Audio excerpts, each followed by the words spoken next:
memory book is the story of Claire and her family. Claire has a grown-up daughter called Caitlin, and she also has a little girl who's 3 called Esther. And a few years before the story starts, she met her absolute dream man, Greg, and married him. She's just got to the point in her life where she feels that she's got everything that she's worked for, when suddenly she gets devastating news. She finds out that she's got early onset Alzheimer's.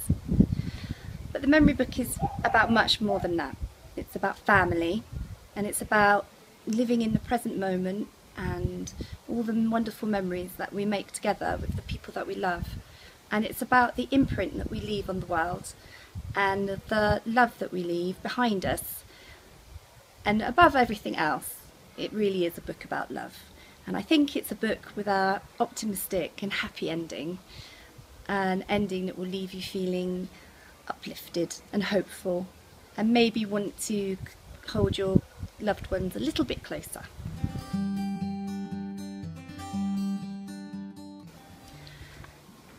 Alzheimer's isn't the easiest subject to write about, but the reason that I chose to write a character that has Alzheimer's is because a few years ago a close relative of mine had symptoms that were very similar to Alzheimer's, and we really thought she was developing dementia.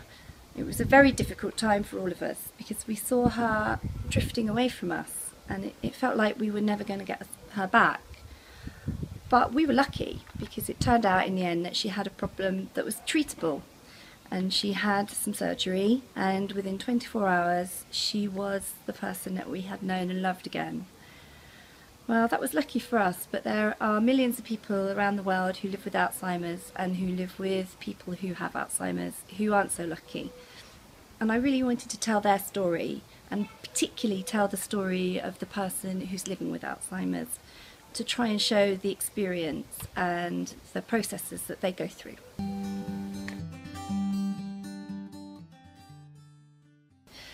There are quite a lot of scenes in the memory book that are based on my life. It's quite a personal book to me. Because it is a memory book, I suppose, I've put a lot of my own memories into it. The one that I think sticks out the most is probably Claire's wedding to Greg. It's very much based on my own wedding day, and Claire's red wedding dress is my red wedding dress as well.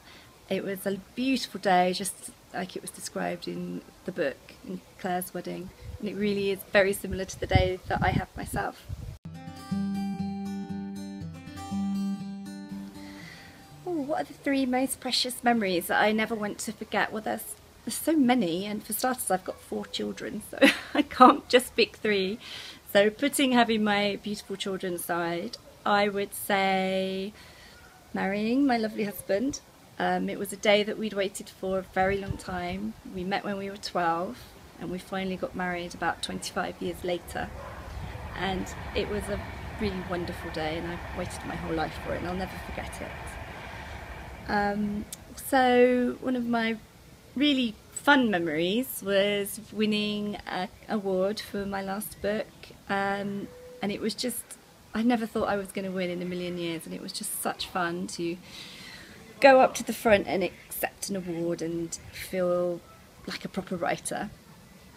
And I think a memory that I will cherish and never forget is the time that I held my first book in my hands, the first printed copy of my first ever novel, which is over a decade ago now.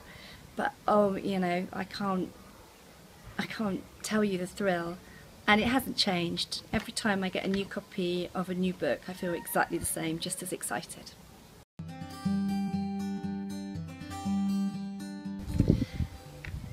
What would I say to Claire if I met her in real life? Gosh, I'd have a lot to say to Claire, I think, because she is very much like me, and I think I'd tell her to be brave and to hold on to the moments that mean a lot to her, to live in the moment, to always be hopeful, to never give up hope, and to love every second of her life.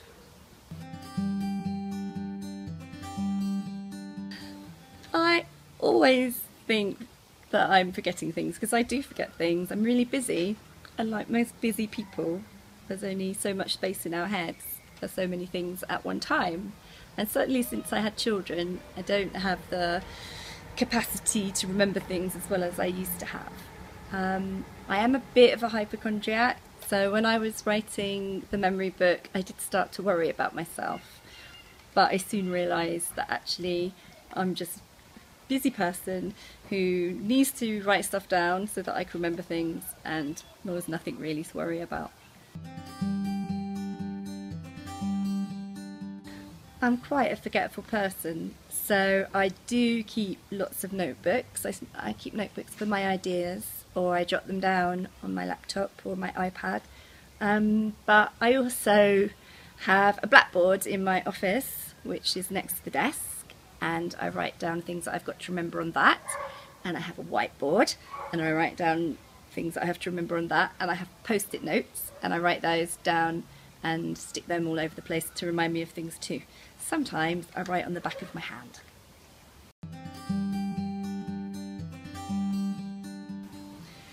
It can be embarrassing to not remember things. I think the most embarrassing thing that's happened to me that I've forgotten is people's names. I just can't remember people's names. I can meet them 3 or 4 times and it's really difficult for me to remember what they're called, which can be quite embarrassing. The most embarrassing time, I was actually in New York, and it was Easter parade, and I was walking down 5th Avenue in New York when I saw a very famous celebrity. And of course I was overcome with excitement, and so I pointed at them, but at the same moment I forgot their name. So this poor famous person was just standing in the street with this crazy British woman pointing at him, going, "Oh, it's you, it's you." And I've never lived that moment down.